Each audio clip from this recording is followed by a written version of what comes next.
yeah, I mean, drugs kill people, but far out. I think drugs should be legal, to be honest. I think that people should be able to make their own decision on what they do with their life and their consciousness and so forth. And we have laws for a reason, I think. And, you can get drunk. As long as you can get drunk, drugs should be legal. Yeah. Because drinking's a drug, and it's a fucking bad one. Oh, it's the worst. It's the worst per capita, even. Yeah. So even if you control for the number of users, it still does way more harm than pot or than MDMA or psychedelics. Oh, yeah. Full on.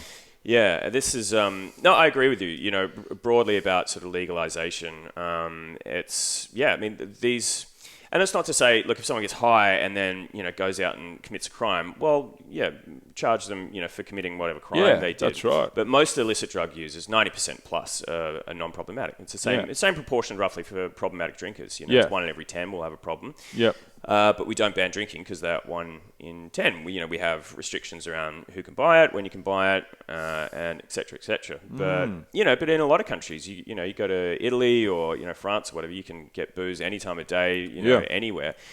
And they have fewer drinking problems than we do. They do less binge drinking. Yeah, so a weird culture like that. The restrictions in a lot of ways. The analogy I kind of like is, if you put up an idiot-proof fence absolutely everywhere, well, eventually people just think, oh, okay, I'll just act like an idiot because that's how society's conditioning me to behave. Yeah. Whereas if you go to, I remember the first time I went out in Berlin, I was amazed at how little security there was around. There's someone on the door and, maybe very discreet security in the back. Mm-hmm. But most people, even if they were absolutely shit-faced or really high or whatever, were just keeping it together. They've just got a different culture about getting, about partying like that. Whereas here, people tend to lose their minds. And it's not actually the drugs doing that, I don't think, in most cases. That's really interesting psychological. Yeah, that's. I wonder why that would be. Well, I think a lot of it comes down to just social norms. So people, and they've done studies with this around, placebo effect of being drunk. People act drunk, and people act. You actually act drunk. We gave a cigarette with a twirled end when we were 15 to our girlfriends, and we told them it was a joint because we used to get our joints and we'd put them in actually cigarettes with butts. All we do is we'd push them in and we'd twirl the end. We know it was a joint in our cigarette packet. Yeah. We gave it to the girls, and they were talking about fucking seeing dragons and everyone was green and we're like, oh fuck. Girls, we gave you a cigarette. But yeah, so I don't know what was going on there, but yeah, it's the same with booze. Like I was in Italy, I was in Rome. I couldn't believe it. We were sitting at the top where the Garibaldi Monument is, one of the big hills there, and I was there with an Italian bloke who was showing me around the place, and we were looking around, and there's maybe, I don't know, it was between maybe 10 and 1 o'clock in the morning on a Friday or Saturday night, can't remember which one. And there would have been about 400 teenagers sitting around, all drinking. Mm-hmm. There were 2 little kiosks selling booze.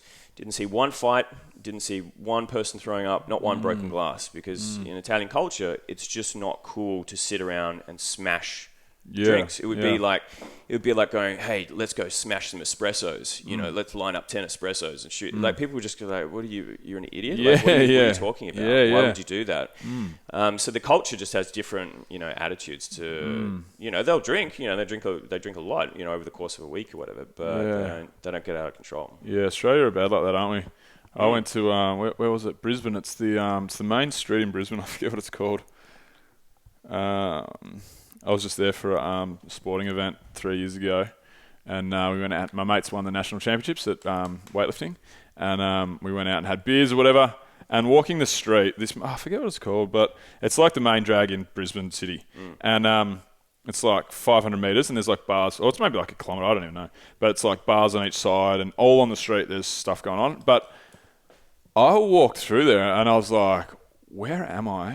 What is going on? It's like a regular Saturday in like the middle of June, and there was people throwing up on the street, girls pulling their bras up and showing their tits, and like people punching on, and it was mayhem. I'm like, this is a normal Saturday in Australia. I mean, that was the wildest, just regular area I've been, like King's Cross, kind of like in Sydney, and I guess Melbourne gets loose as well, and so forth. But it was really quite embarrassing, I was like, wow. And you see that when you see Australians travelling, We're sure. I've travelled all over the world. I've travelled to 45 countries or whatever, spent a lot of time backpacking, and I'll happily make friends with any Australian, with anyone from anywhere, obviously. Yeah. But I also deliberately try and hang with other cultures I want to, hear different stories and so forth. But also because I know that the only people that will ever piss me off in the world is Australians when I'm traveling. I'm just like, fuck, you're doing us all in here. Yeah, it's odd hearing an Aussie accent when you haven't heard one for a while. And you're like, oh no, what are we doing? What are we up to? Yeah.